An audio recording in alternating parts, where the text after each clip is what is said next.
Red Did No Sleep, Mampig.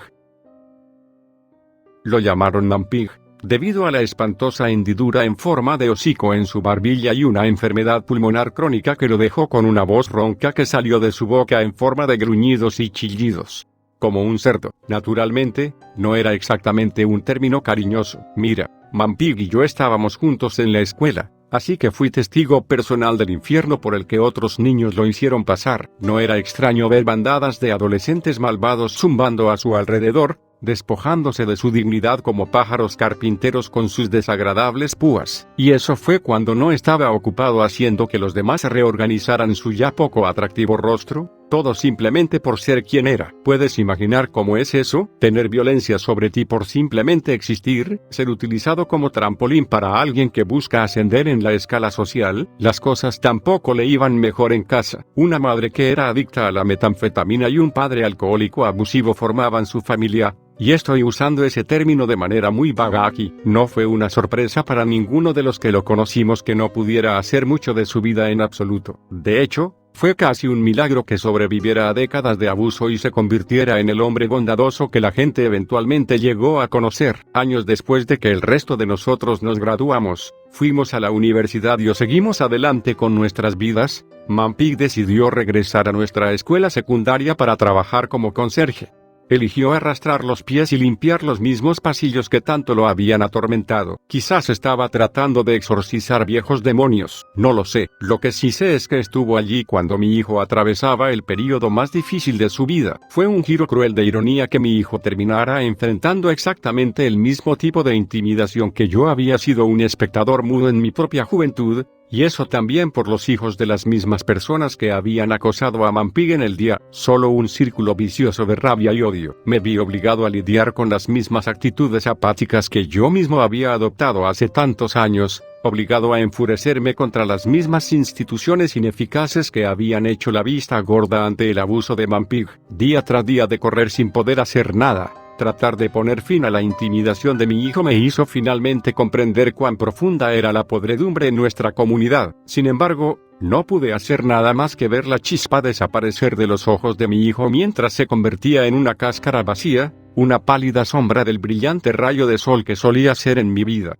Créame, intenté todo lo que pude para poner fin al tormento. Me acerqué a las autoridades de la escuela, a sus maestros, al consejero de la escuela, al director. Pero fue en vano. Me alimentaron con trivialidades, me aseguraron que se detendría, pero nunca lo hizo. Hablé con los padres de los 4 niños que eran los peores de todos. Supliqué, engatusé, amenacé con llamar a la policía, pero solo terminó empeorando las cosas. Mi hijo empezó a ocultar sus cortes y magulladuras. Mis esfuerzos por ayudarlo habían tenido como resultado que se alejara de mí. Mampig fue un regalo del cielo en un momento como este. Prestó oído a mi hijo cuando más necesitaba un confidente. Quizás se debió al hecho de que Mampig había pasado por la misma mierda por la que ahora estaba pasando. Pero a mi hijo le resultó fácil abrirse con él. Hasta el día de hoy creo que esas conversaciones fueron una parte importante para que mi hijo no diera un paso desastroso. Se unieron bien, y mi hijo llegó a ver a Mampig como una figura parecida a un tío,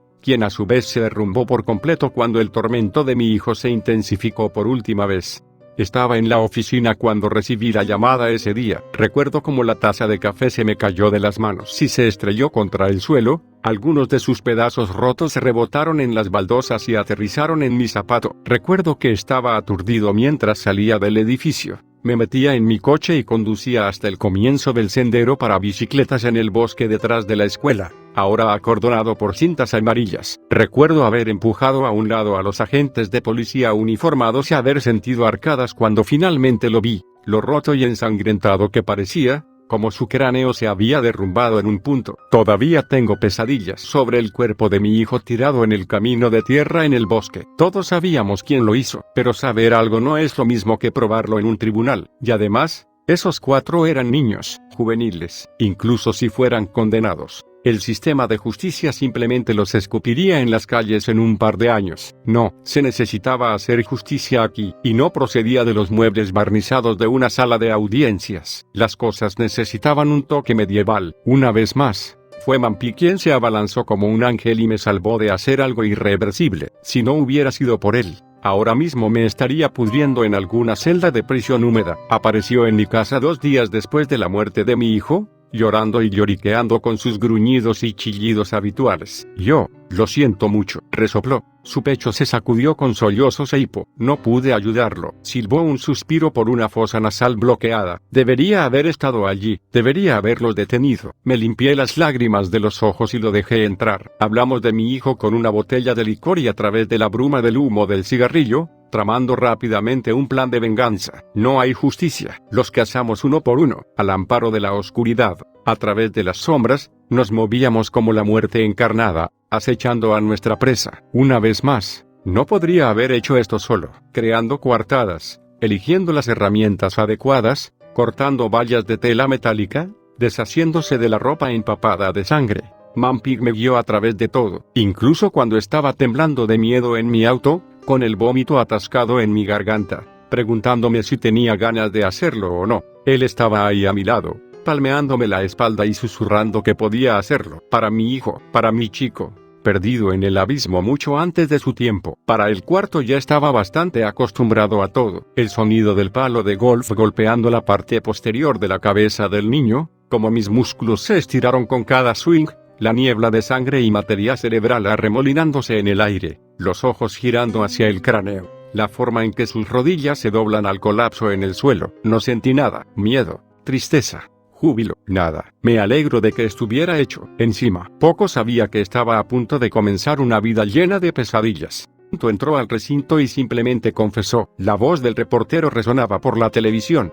El infame asesino en serie local, responsable del asesinato de varios niños. Sentí un nudo en la garganta. La cara granulada de Mampig estaba pegada en la pantalla. Una cosa espantosa y monstruosa. Un aliento escapó de mis pulmones. Lo había hecho. Se había llevado la caída. Un último regalo para el padre del niño que había cuidado. Sabía que la policía no dejaría de cazar. Sabía que no éramos unos criminales perfectos y que tarde o temprano nos atraparían, así que se encargó de poner fin a ese futuro sombrío sacrificándose. O al menos eso es lo que pensaba. Las imágenes de las víctimas empezaron a aparecer en la televisión, 5 de ellos, incluido a mi hijo. Mi cabeza se desmayó y casi me desmayo. Cogí las llaves del coche del mostrador y salí corriendo por la puerta. Cada paso enviaba un cuchillo a través de mi corazón, deslizándome en el asiento del conductor, jugueteando con las llaves mientras el sudor empapaba mi ropa. Traté de darle sentido a lo que acababa de ver. Seguramente hubo un error, seguramente se habían equivocado o simplemente estaban tratando de culpar a él por el asesinato de mi hijo, para atar cabos sueltos con un bonito lazo.